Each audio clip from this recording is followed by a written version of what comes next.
ప్రభునందు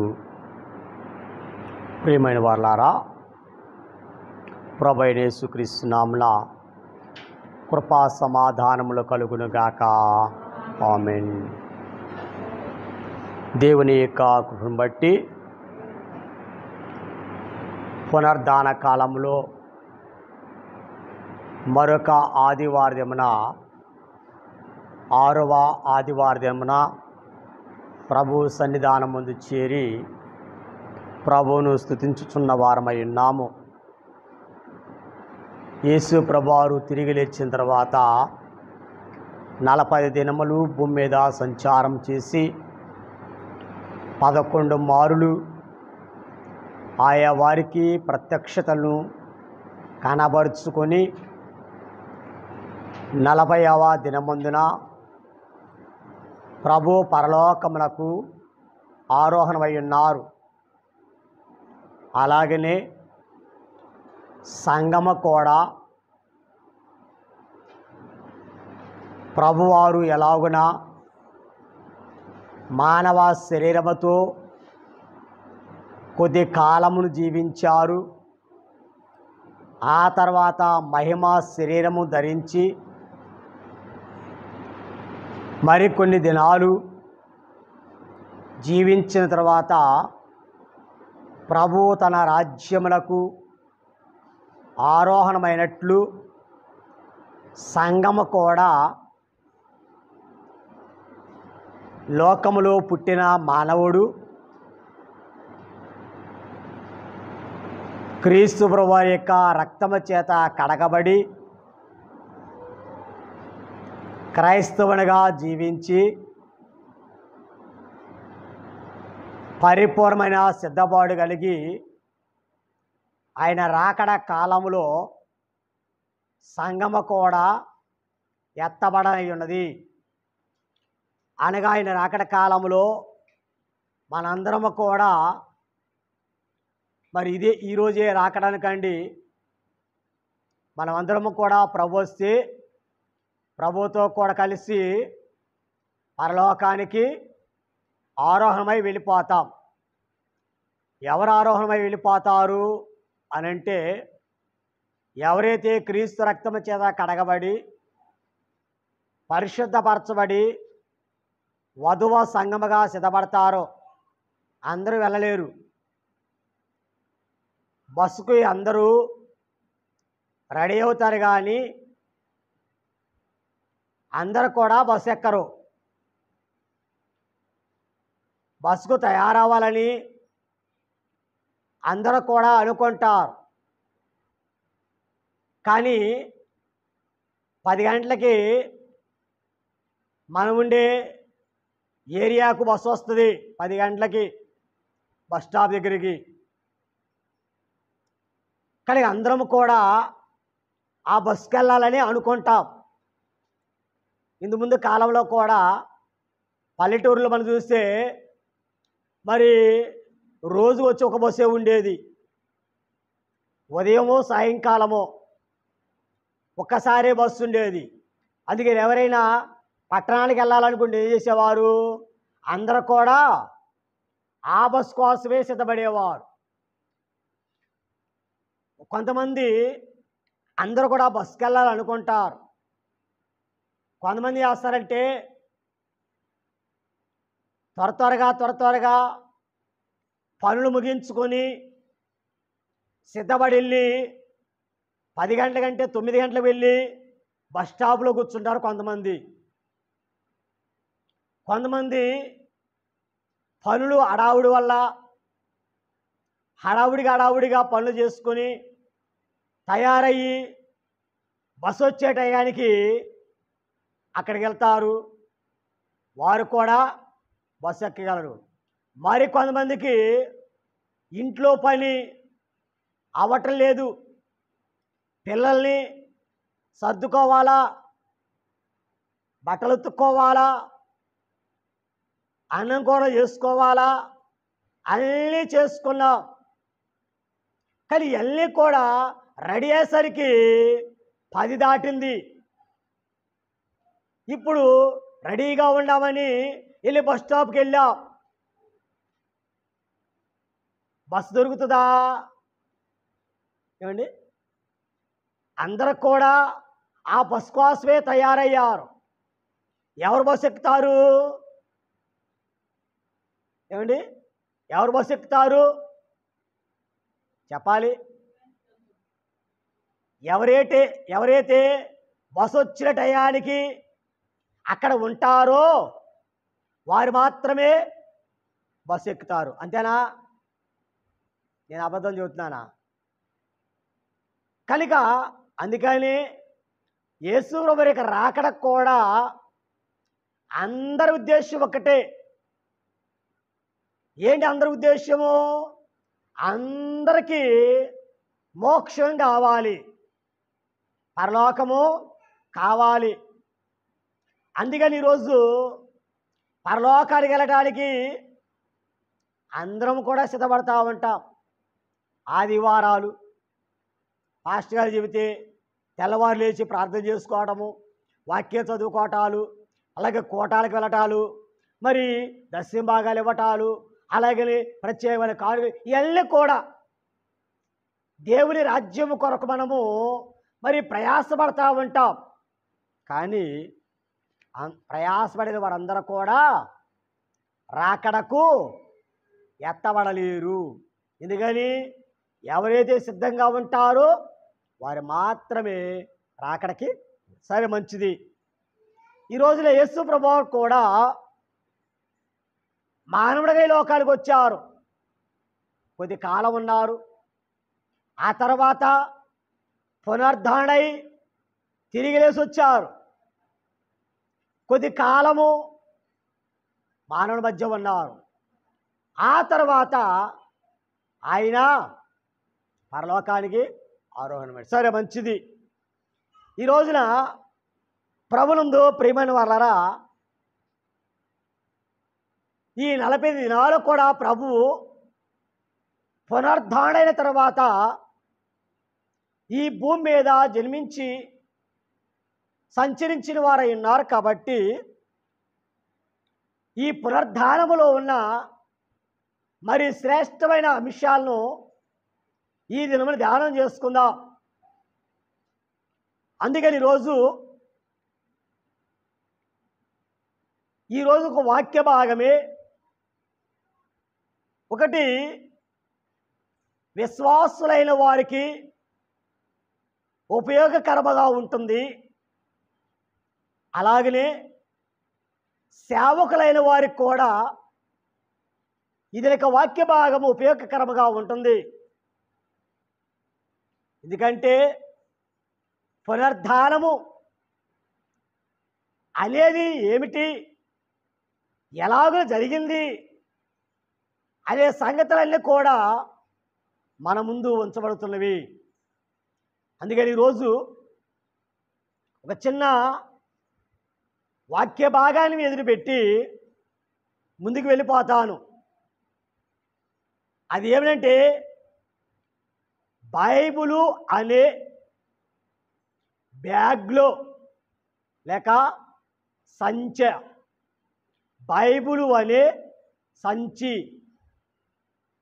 బైబిలు అనే సంచిలో పునరుద్ధాన పూగుత్తులు. ఏమండి, అర్థమవుతుందా? పుష్పముల యొక్క సముదాయం పూగుత్తులు. మీకు అర్థమవచ్చు, అర్థం కావచ్చు. కొంచెం నా మాట స్పష్టత మీకు వస్తే మీరు చెప్పవచ్చు. మరి పూగుత్తులు అంటే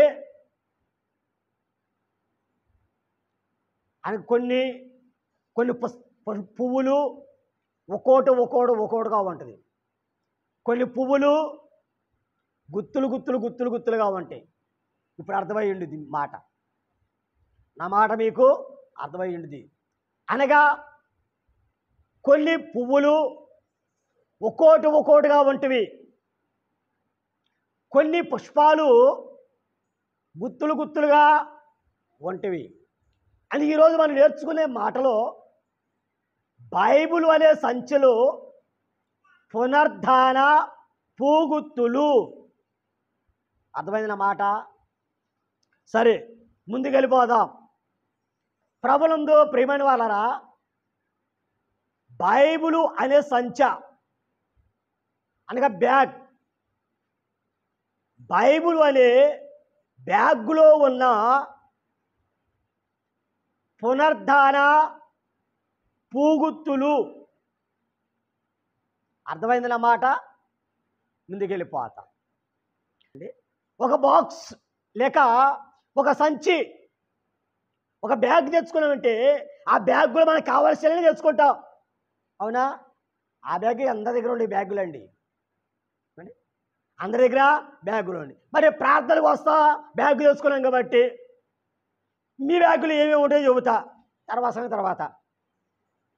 బైబిల్ ఉంటుంది, పాటల పుస్తకం ఉంటుంది, పెన్ను ఉంటుంది, అవసరమైతే పేపర్లు ఉంటాయి, పిల్లల దగ్గర అయితే పుస్తకాలు నోటు పుస్తకాలు ఉంటాయి, ఇంకా ఏముంటాయి పర్సులు ఉంటాయి. మరి కానుక వేయాలి కదా. ఇంకా ఏమేముంటాయి, అదే పిక్నిక్ వెళ్తున్నారు అనుకోండి, అందులో ఏముంటాయో అవి కూడా చెబుతా. అందులో ఏముంటాయో కూడా చెబుతా నేను కూడా. మేకప్ బాక్సులు అండి, 6 ప్యాకెట్లు, అందులో ఏముంటాయి. అందుకని ఒక బాక్స్ లేక ఒక సంచిలో మరి అనేకమైన వస్తువులు మనం ఎలా పెట్టుకుంటామో, ఈరోజులు బైబిలు అనే ఈ సంచిలో పునర్ధానం అనేటువంటి అనేక పుష్పముల సముదాయాలు ఇక బ్యాగులో ఉన్నాయి. అంటే బైబిల్లో పునర్ధానం గురించిన అనేక సంగతులు దాచబడి ఆటిని ఆ బ్యాగులో ఉన్న ఆ పునర్ధాన పూగుత్తులను మీ ఎదుట పెట్టలై ఉన్నాను. కలిగి రోజుల ప్రభువునందు ప్రియమైన వాళ్ళరా, బైబిల్ సంచిలో పునర్ధానములు 4 రకములుగా ఉన్నవి. పునర్ధానములు 4 రకములుగా ఉన్నవి అనగా 4 ఈ బ్యాగులో 4 రకములైన పునర్ధానములు ఉన్నవి. అవి ఏమిటంటే, ఒకటి దృష్టాంతపు పునర్ధానము అనగా సాదృశ్యముగా ఉన్నవి, లేక దానికి సందర్భానుసారముగా ఉన్నటువంటివి పునర్ధానం, దృష్టాంతపు పునర్ధానములు. 2 జాతీయ పునర్ధానము,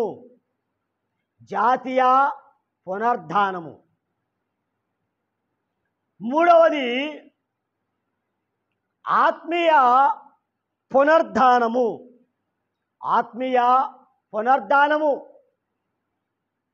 నాలుగవది భౌతిక పునర్ధానం అనగా జరిగినవి.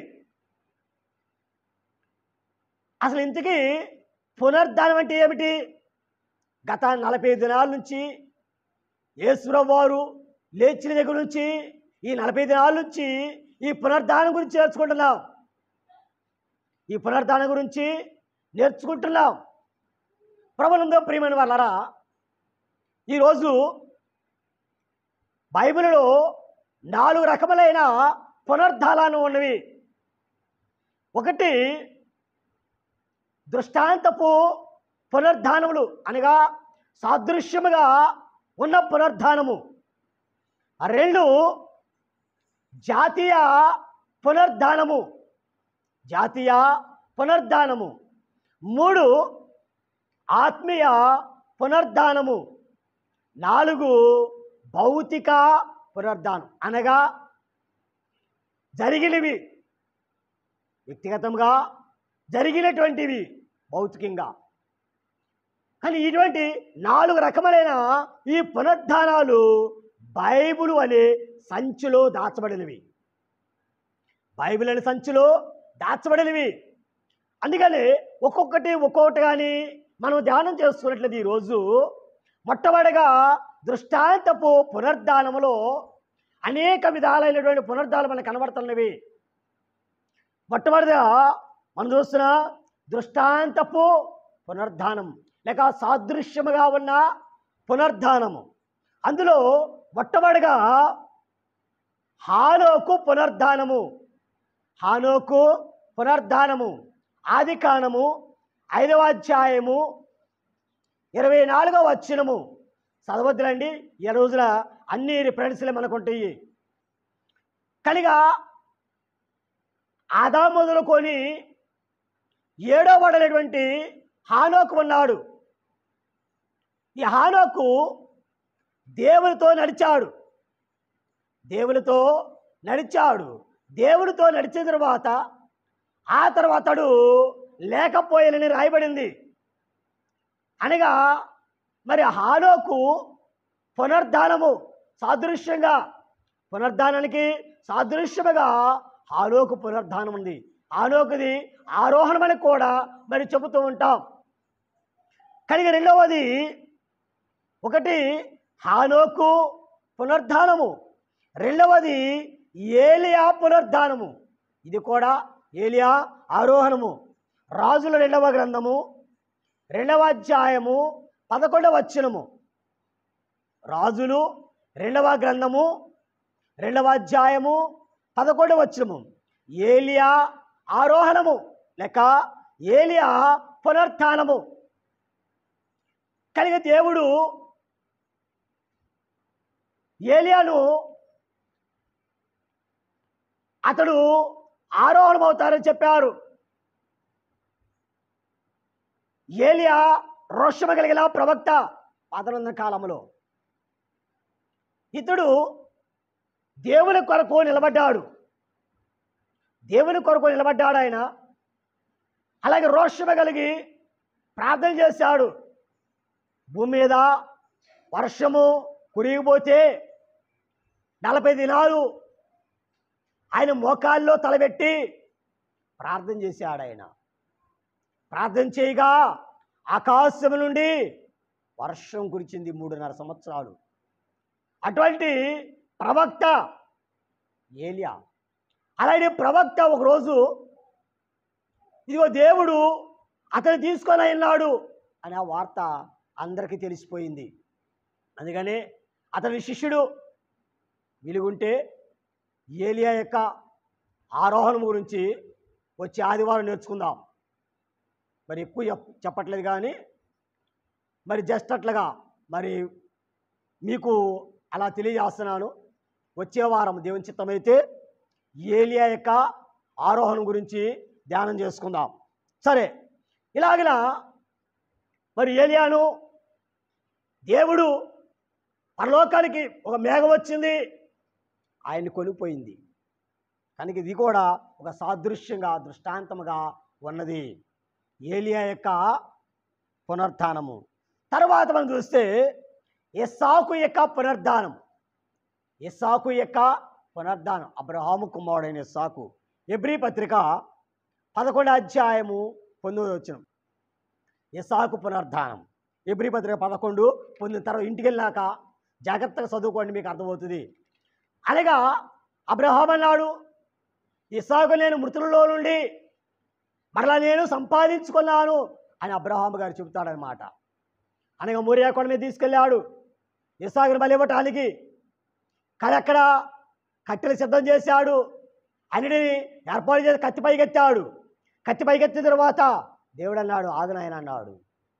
కనుక అప్పుడు మరి పొదలో చిక్కుకున్న ఆ గొర్రె పిల్లను తీసుకొచ్చి వధించాడు. తన కుమారుడు మరలా ఇంటికి తీసుకొచ్చాడు. అందుకని అబ్రహాం అంటాడు ఇక్కడ, మృతులలో నుండి నా కుమారుడు నేను మరలా సంపాదించుకుంటుంది. కనుక అందుకని ఇది ఇస్సాకు యొక్క పునరుద్ధానము. తర్వాత మనం చూస్తే యోనా పునరుద్ధానము. మత్తయి సువార్త 12వ అధ్యాయము 40వ వచనము. యోనా పునరుద్ధానం. మత్తయి సువార్త 12వ అధ్యాయము 40వ వచనము. సరే, ఇది యోనా పునరుద్ధానం. యోనా 3 దినాలు చేప కడుపులో ఉన్నాడు. చేప కడుపులో నుండి మూడో రోజున బయటకు వచ్చాను. దీన్ని యోనా పునరుద్ధానం అని కూడా చెబుతారు. తర్వాత 5వది తప్పిపోయిన కుమారుడు. తప్పిపోయిన కుమారుడు లూకాసు సువార్త 15వ అధ్యాయము 24వ వచనము. లూకాసు సువార్త 15వ అధ్యాయము 24వ వచనం. ఈరోజు కొంచెం రెండవ ఆత్మీయ పునరుద్ధానం గురించి కొంచెం నేర్చుకుందాం చివరిలో.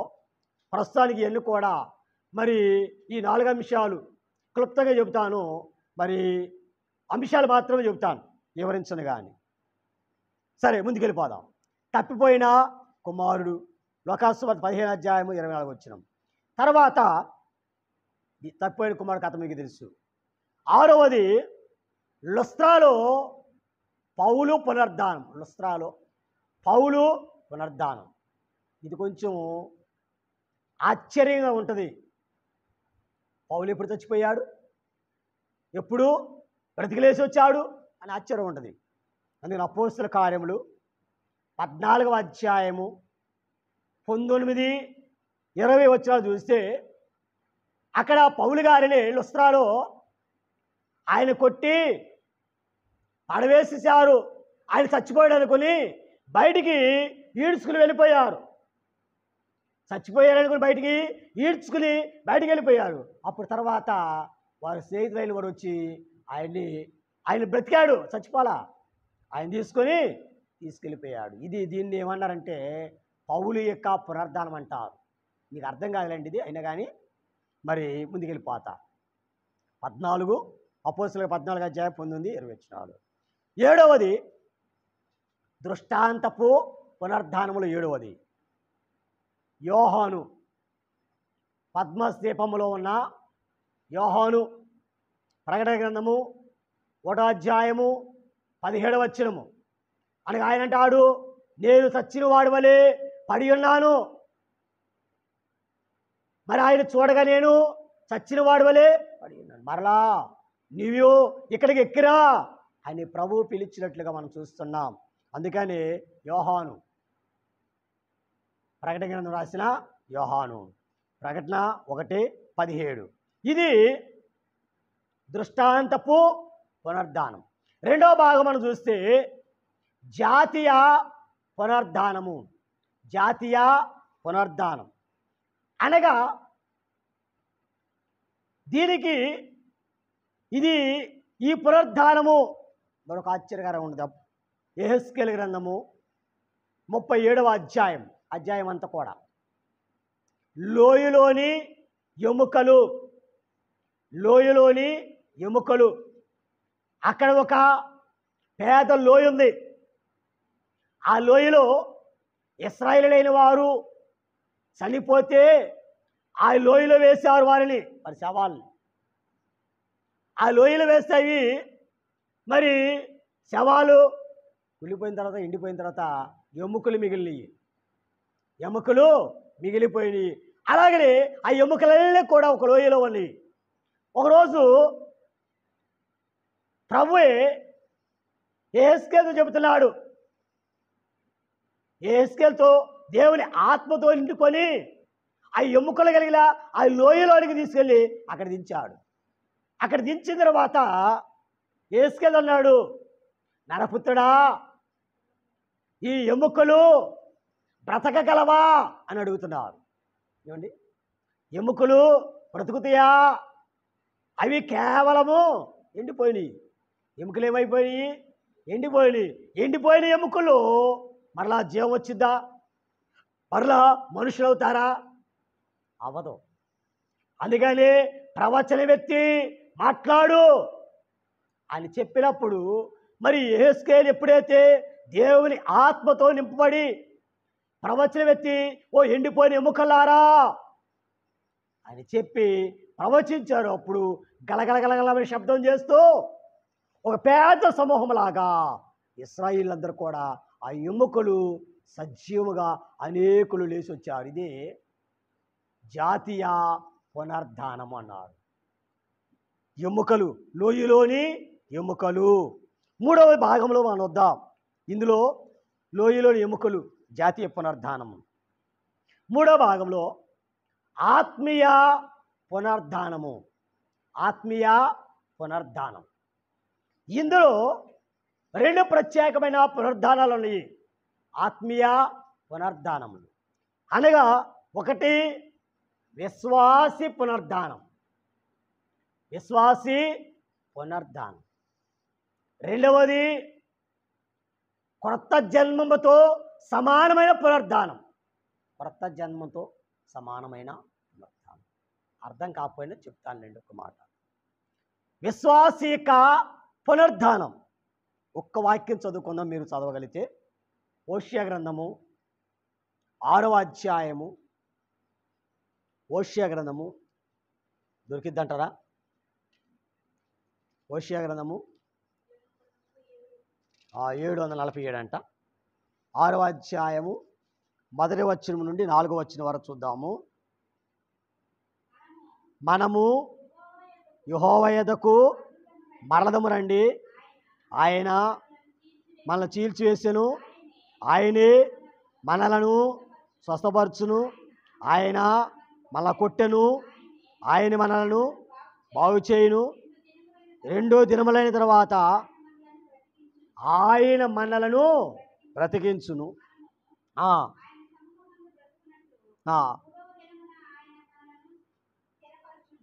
కనుక ఆయన మనల్ని కొడతాడు, ఆయన మనల్ని లేపుతాడు. ఆయన మనల్ని కొడతాడు, మనల్ని ఆయన లేపుతాడు. కానీ ఇది విశ్వాసి పునరుత్థానము. ఇందులో ఈ యొక్క ఆత్మీయ పునరుద్ధానం గురించి చివరిలో చెప్తాను. మరి ప్రస్తుతానికి మాటలు నేర్చుకుందాం. రెండవది విశ్వాసి పునరుద్ధానం. రెండవది కొత్త జన్మముతో కూడిన పునరుద్ధానం. నూతన జన్మముతో కూడిన పునరుద్ధానం. యోహాను సువార్త 5వ అధ్యాయము రిఫరెన్స్ చేసుకోండి. 5వ అధ్యాయము 24వ వచనము. రోమాపత్రిక 6వ అధ్యాయం 11వ వచనము. ఎఫెసు పత్రిక 2వ అధ్యాయం 1 నుంచి 3వ వచనం వరకు. ఎఫెసు పత్రిక 5వ అధ్యాయం 14వ వచనము.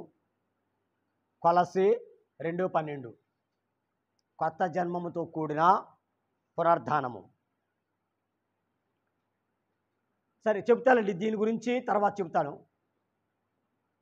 తర్వాత చివరిలో పెడతాను. తర్వాత 4వ భాగంకి వద్దాం. మొదటి భాగం ఏం చెప్పాను? దృష్టాంతపు పునరుద్ధానము. రెండవ పునరుద్ధానము జాతీయ పునరుద్ధానం. మూడవది ఆత్మీయ పునరుద్ధానం. నాలుగవది భౌతిక పునరుద్ధానం.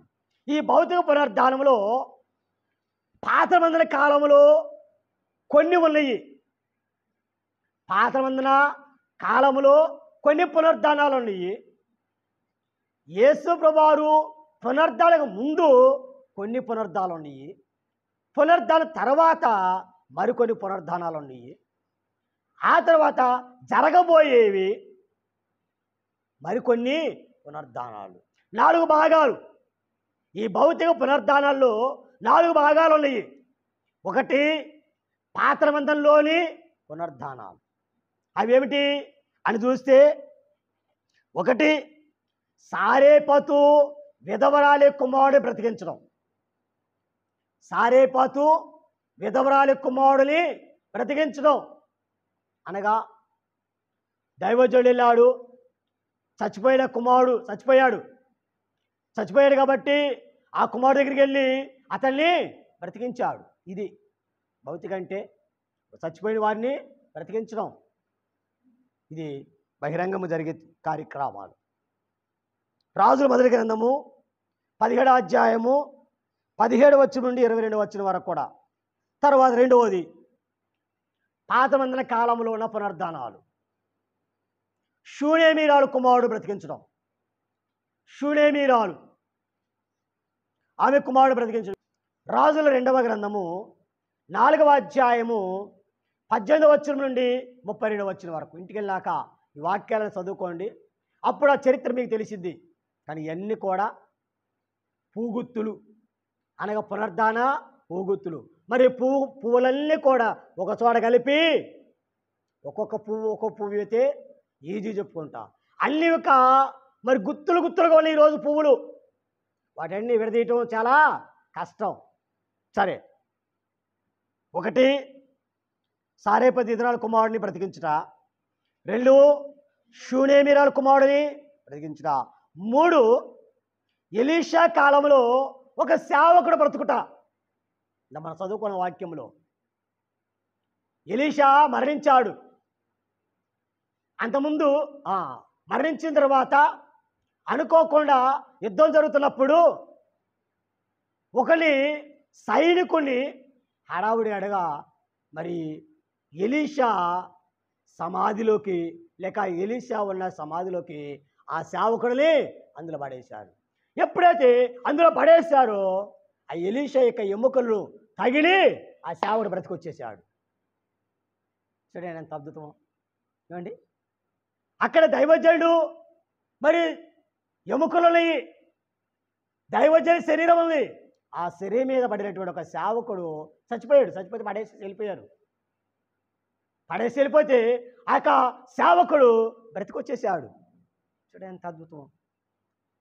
రాజుల 2వ గ్రంథము మనం చదువుకున్నాం కదా, 13వ అధ్యాయము 20-21. సరే, ముందుకెళ్ళిపోదాం. ఇవి పాతల మందన కాలంలో ఉన్న భౌతిక పునరుద్ధానాలు, బహిరంగంగా జరిగిన పునరుద్ధానాలు. భౌతికమనగా బహిరంగంగా జరిగేది. తర్వాత కొత్త మందనలో జరిగిన పునరుద్ధానములు.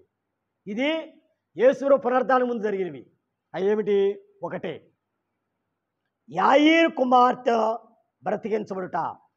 యాయీరు కుమార్తె, మార్కు సువార్త 5:41. యాయీరు కుమార్తె విన్నారు ఎప్పుడన్నా? సరేలేండి.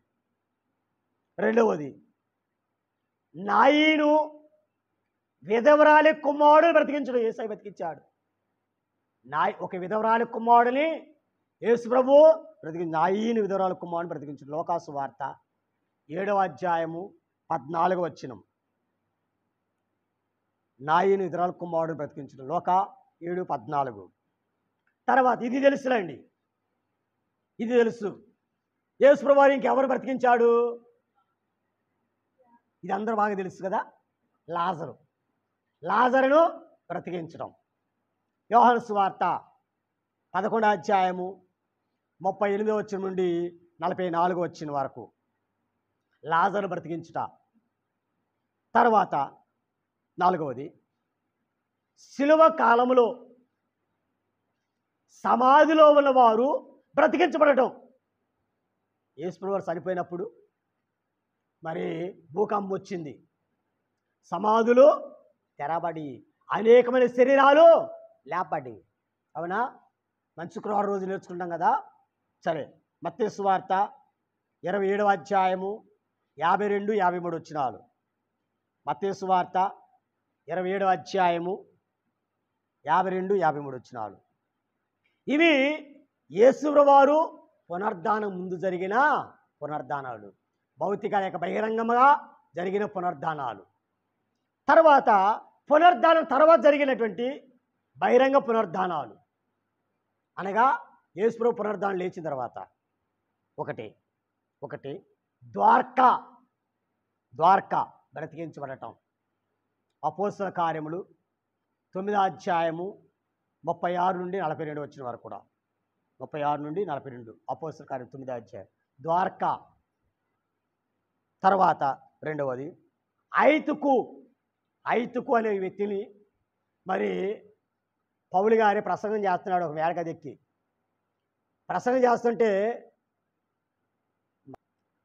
ప్రసంగం చేస్తుంటే అనుకోక ఆయన కిటికీ దగ్గర ఉండి కూర్చుని వాక్యం వింటున్నాడు.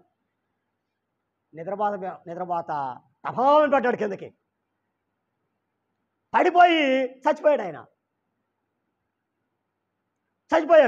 చచ్చిపోయేటప్పుడు మరి పౌలు గారు వచ్చి ప్రార్థన చేసిన తర్వాత ఆ చచ్చిపోయినటువంటి ఆ వ్యక్తిని బ్రతికించేశాడు. ఐతుకుని అనే వ్యక్తిని బ్రతికించాడు ఆయన. మళ్ళీ బ్రతికించడానికి ఎవరు రారండి. ఐదుగుని వ్యక్తిని బ్రతికించటం. అపోస్తల కార్యములు 20 అధ్యాయము 7-12 వరకు. సరే, తర్వాత ఇవన్నీ కొన్ని ఎవరికంటే ఎవరైనా సేవకులకి ఉపయోగపడతాయి వారికి, లేక ఎవరైనా సేవ చేయాలని వారికి ఉంటే వారికి ఉపయోగపడుతుంది ఇప్పటికన్నా. కానీ మీకు కావాల్సిన తర్వాత నేను చెబుతా. అప్పుడు ఇంకా మీ దాకా నేను రాలా, మీకు కావాల్సి మరలా చెబుతా తర్వాత ఈ భౌతిక పునరుద్ధానాల్లో జరగబోయే పునరుద్ధానాలు. యేసుప్రభు పునరుద్ధానం పాత మందిన కాలంలో కొన్ని పునరుద్ధానాలు జరిగినాయి బహిరంగముగా. యేసుప్రభు పునరుద్ధానం ముందు కొంతమంది బ్రతికించారు, పునరుద్ధానం తర్వాత. ఇప్పుడు జరగబోయే పునరుద్ధానాలు అవి ఏమిటో చెబుతారు కొన్ని. ఇక్కడ ఒక 7 ఉన్నాయి. ఒకటి సంఘ పునరుద్ధానము. సంఘము మరి బ్రతికించి లేపడుతుంది. సంఘ పునరుద్ధానం తెస్సలోనికి రాసిన మొదటి పత్రిక 4వ అధ్యాయము 13-14 వెనుక చక్కగా మరి మీ నోట్స్లో రాసుకోండి, చక్కగా రిఫరెన్స్లు కూడా వేసుకోండి. మరి సమయం ఉన్నప్పుడు బాగా చదువుకోండి. చదువుకుంటే మరి అన్నీ కూడా మీకు అర్థమవుతాయి. చాలా మంచిది. సంఘ పునరుద్ధానము తెస్సలోనికి రాసిన మొదటి పత్రిక 4వ అధ్యాయం 13-14. రెండవది ఇద్దరు సాక్షుల పునరుద్ధానము. ఇద్దరు సాక్షుల పునరుద్ధానం ప్రకటన గ్రంథము 11వ అధ్యాయము 7-11 వరకు. ఇద్దరు సాక్షుల పునరుద్ధానం అనగా వీరు ఏలియా మోషే. ఈ తర్వాత ప్రకటన గ్రంథంలో ఉంటుంది 11వ అధ్యాయం 7-11. తర్వాత మూడవది అంత్యక్రీస్తు పునరుద్ధానం. అంత్యక్రీస్తు పునరుద్ధానం ప్రకటన గ్రంథము 13వ అధ్యాయము 3వ. అంత్యక్రీస్తు పునరుద్ధానం ప్రకటన 13:3.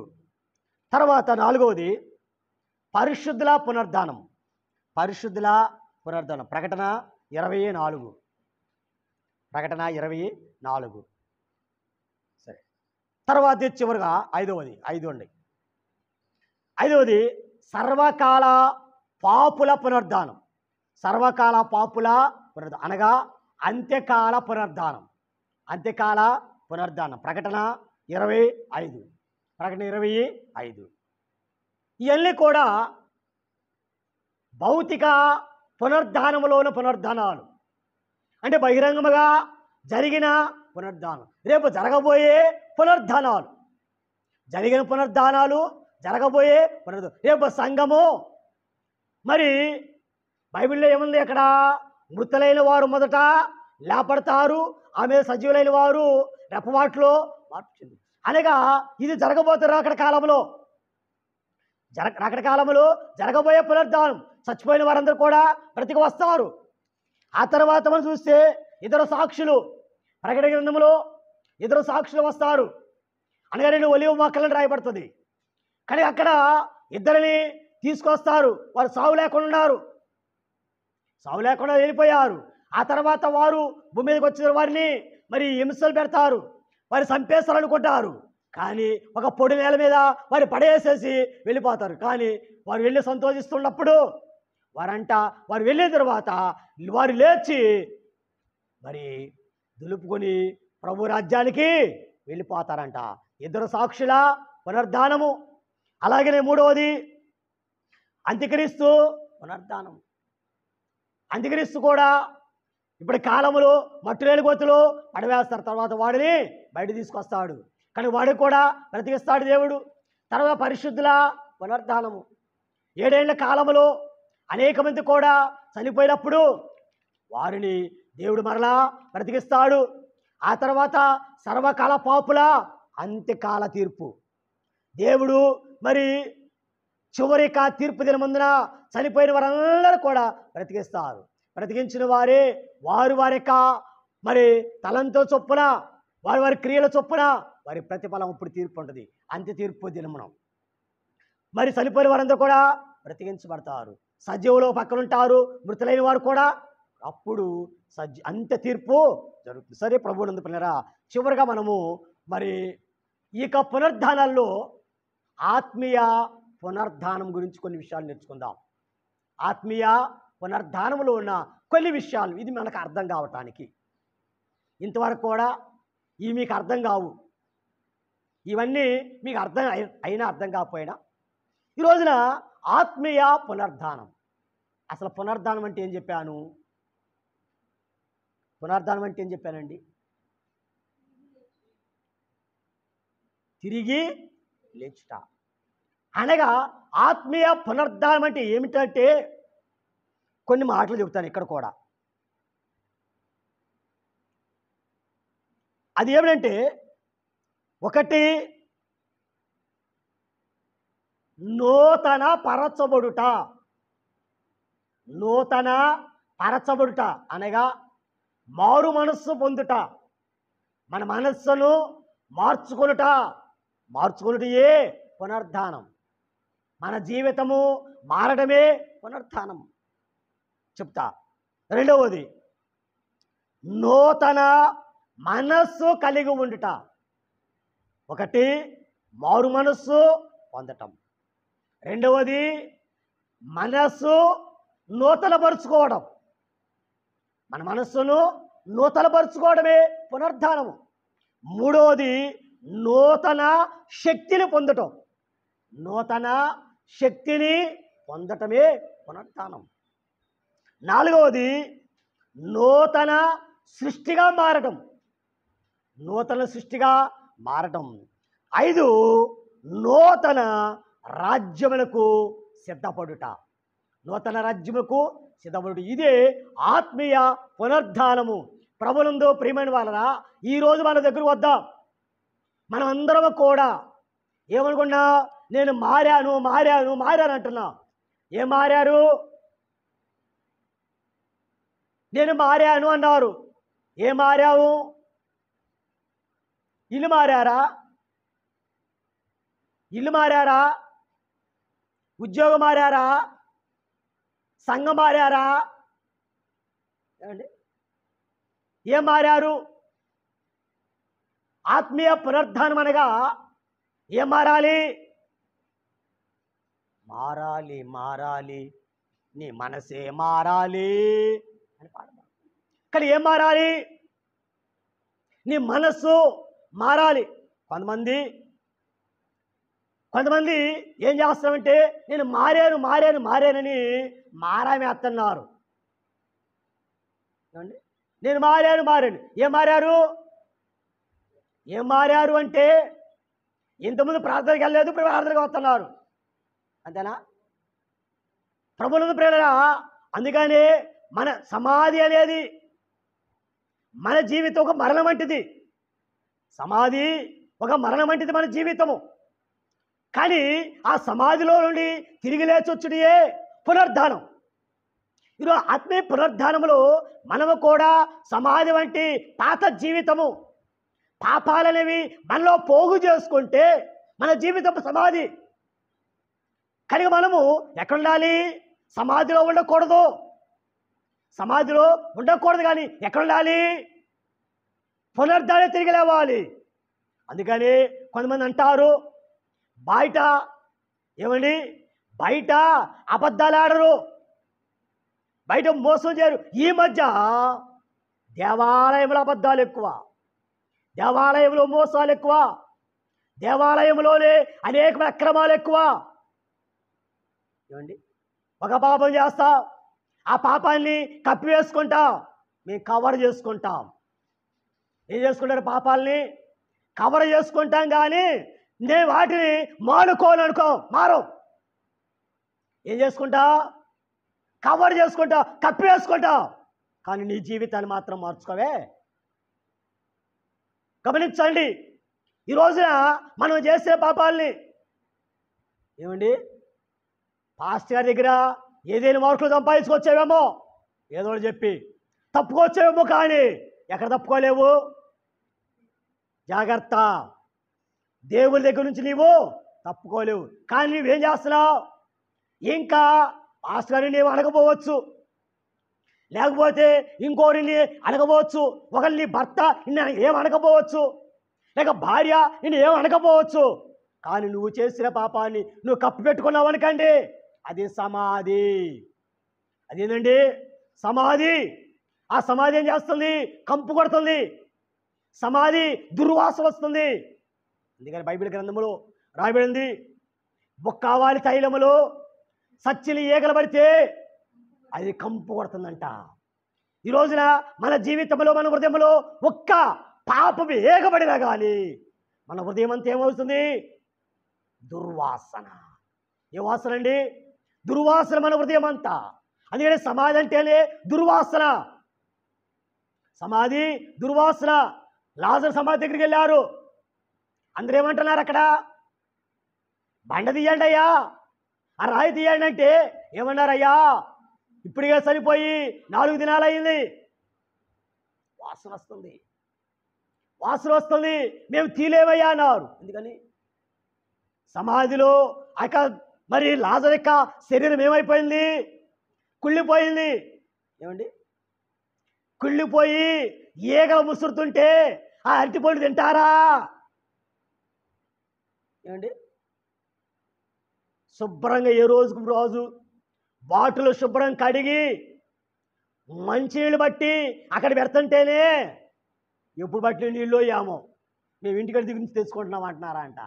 అమ్మా అంటే నీ మనస్సులో ఏముంది? అవి అపరిశుద్ధమైనవి నీ మనస్సులో. మేమైతే మరి మీరు తాగే కాబట్టి ఎప్పటికప్పుడు శుభ్రముగా ఉండాలని ఏ రోజుకు ఆ రోజు శుభ్రం చేసి పట్టి అది పెడతాం. అవునా? అంటే ఈ రోజున అపిత్రమైనవి మురికి నీళ్ళు బట్టి పెట్టేవాళ్ళు కండి తాగుతారా? తాగుతారా? తాగరు కదా. అందుకని నీ హృదయంలో కూడా చెడు తలంపులు ఉంటే, చెడు ఆలోచనలు ఉంటే, చెడు మనస్సు ఉంటే మరి దేవుడు ఇష్టపడతాడా? ఏమండి? ఒకవేళ నీవు నీ పాపాన్ని ఇక్కడ కప్పేసుకొచ్చామో, కవర్ చేసుకోవచ్చామో, కానీ నీ జీవితం ఇంకా ఇంకా ఇంకా ఇంకా పతనమైపోతుంది. గమనించండి. అది ఏమవుతుంది నీ జీవితం? ఇక్కడ మీరు ఏమనలేదండి, పాస్టర్ గారి ముందు పరిశుద్ధులుగా కనపడ్డారు కండి, నాదేం పోయే, నాదేం పోదు, ప్రార్థన చేస్తా అంతే. చూసేది ఆయన. నీ జీవితం బాగుంటే నీ దీవిస్తాడు. అవునా?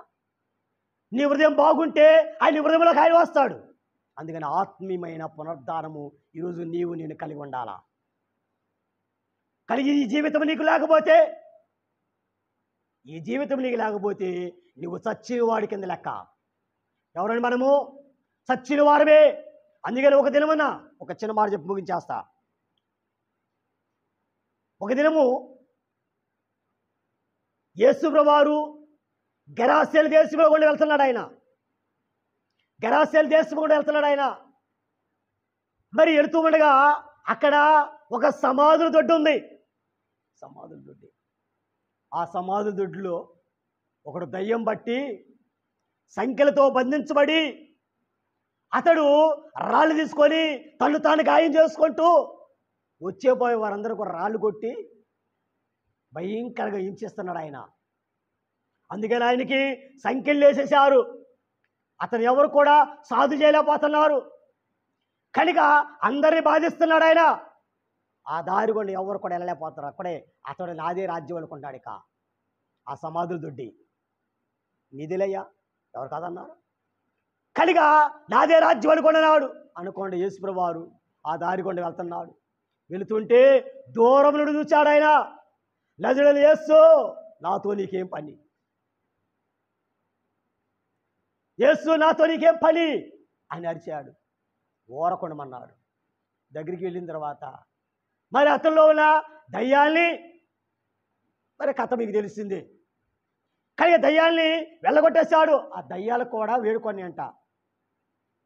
ఆ దయ్యాలు పారగొడితే అవి తీసుకెళ్ళి యేసుప్రభువు వారు నరకంలో బంధిస్తాడని భయవేసి, అగ్గిలో పడేస్తాడని భయవేసి, అవి కోరుకొని, అయ్యా మమ్మల్ని అగ్గిలో వేయొద్దు, నరకంలో వేయొద్దు, ఆ పందులు వేస్తాను కదా, ఆ పందుల మందలోనికి పంపి ఆగ్రహమన్నాడు.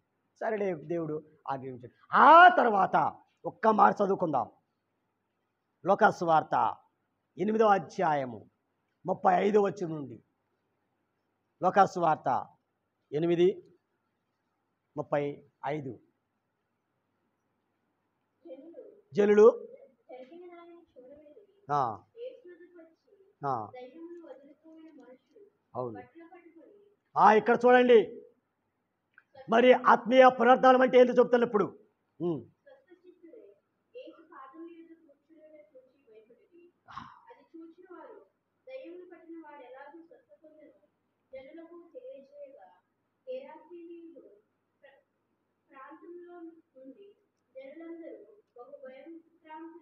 కానీ ఇక్కడ మనం చూసినట్లయితే ఆయన పునరుద్ధానం చూడండి, ఇప్పటి వరకు కూడా సమాధుల దొడ్డుల్లో తను తాను గాయపరుచుకుంటూ అపిత్రాత్మల చేత బంధించబడి ఆయన అక్కడ నివాసం చేస్తున్నాడు సమాధుల దొడ్డుల్లో.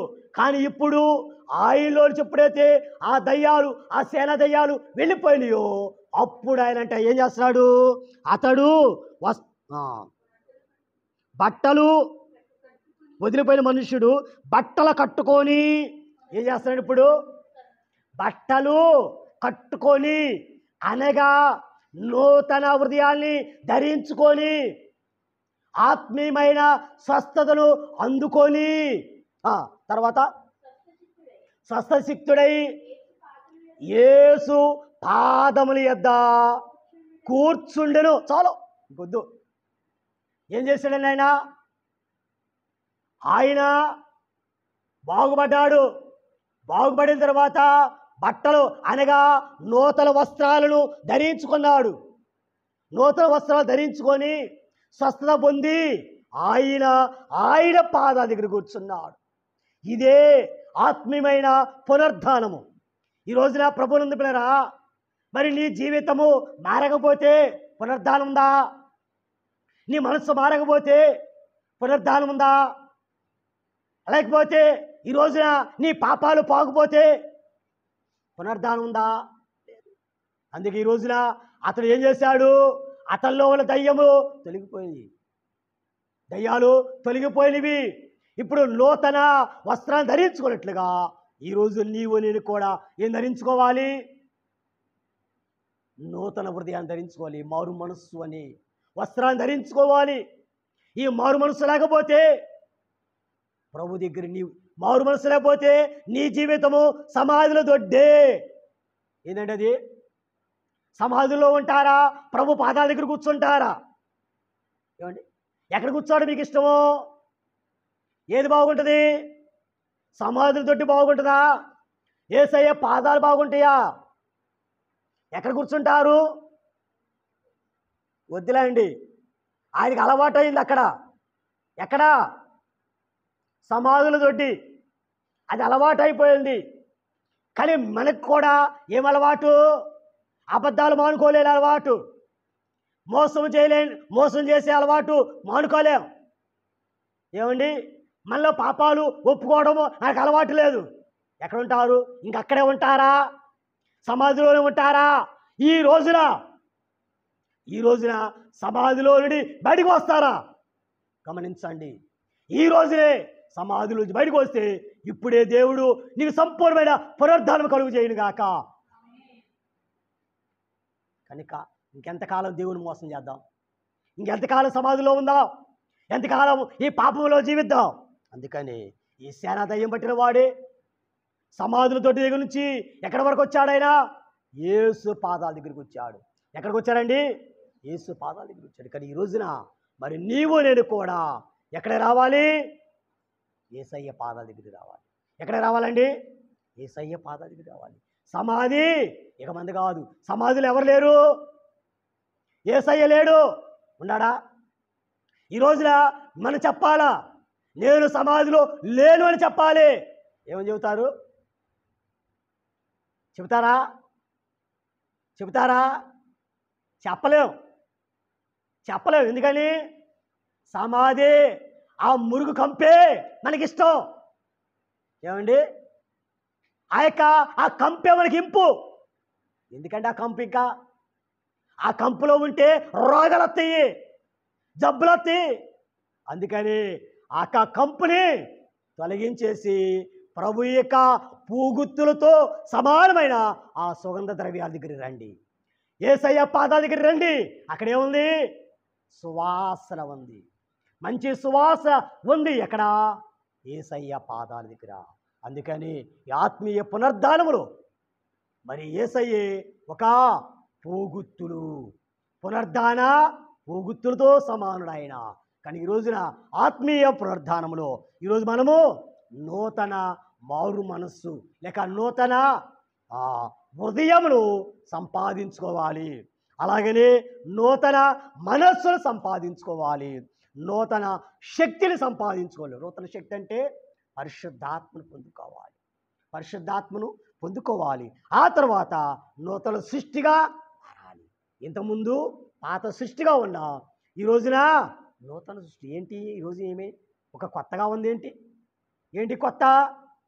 ఇంతకుముందన్నా సాడీలు చెప్పట్లా, ఇప్పుడల్లా మౌనంగా ఉంటుంది. ఏంటి సంగతి? మారిపోయింది. ఎక్కడొచ్చింది మార్పు? పునరుద్ధానం. సరేనండి, కనుక ఒక కొత్తగా మారడం, అలాగనే కొత్త రాజ్యము కొరకు సిద్ధపడాలి. నేను ఈ రోజున నా పునరుద్ధానం ద్వారా, నేను మార్చుకున్న నా హృదయం ద్వారా, నా జీవితం ద్వారా నూతన రాజ్యాలకి నేను సిద్ధంగా ఉన్నానని చెప్పగలాలి. ఇదే ఆత్మీయ పునరుద్ధానం. ప్రభు నందు ప్రియమైన వారరా, అటువంటి పునరుద్ధానం కొరకు దేవుడు నిన్ను నన్ను మనందరం కూడా సిద్ధపరిచి నడిపించును గాక. ఆమేన్. కానీ ఇంకా పాపాల్లో ఉండవద్దు, పాపాలు కప్పిపెట్టుకోవద్దు, మోసాల్లో ఉండొద్దు, అన్యాయాలు మనకొద్దు, అక్రమాలు వద్దు, సందేహాలు వద్దు, సంశయాలు మనకొద్దు. అవన్నీ కూడా సమాధితో సమానం. కానీ ఈరోజు మనము ఆ సమాధిని జయించి ఎక్కడ రావాలా? యేసయ్య పాదాల దగ్గరికి రావాలి. ఎక్కడ రావాలండి? యేసయ్య పాదాల దగ్గర. అటువంటి మరి యేసయ్య పాదాల దగ్గర కూర్చునే భాగ్యమును ప్రభు మనందరికీ అనుగ్రహించును గాక. పరిశుద్ధమైన దేవానికి స్తోత్రం నాయన. ఇచ్చిన కొద్ది మాటలు దీవించండి, ఆశ్రయించండి. వాక్యానుసారం నడపే భాగ్యం దయచేసి మహిమను పొందమని ఆత్మీయ పునరుద్ధానములు నా తండ్రి, నేను కూడా నా తండ్రి అయ్యా కొత్తగా జన్మించాలి, నా తండ్రి కొత్త జీవితాన్ని ఆరంభించాలి, కొత్త నా తండ్రి శక్తిని పొందుకోవాలి అయ్యా, కొత్త మనస్సు సంపాదించుకోవాలి, కొత్త రాజ్యాలు సిద్ధపడాలైనా. ఇది ఆత్మీయ పునరుద్ధానం, ఇటు ఆత్మీయ జీవితాన్ని ప్రభా మేము కలిగి ఉండి నా తండ్రి ఈరోజు నీ రాకడైతే ఆరోహణం కాగల భాగ్యం దయచేసి మహిమను పొందమని యేసు నామమున కొంచెం తండ్రి. ఆమేన్.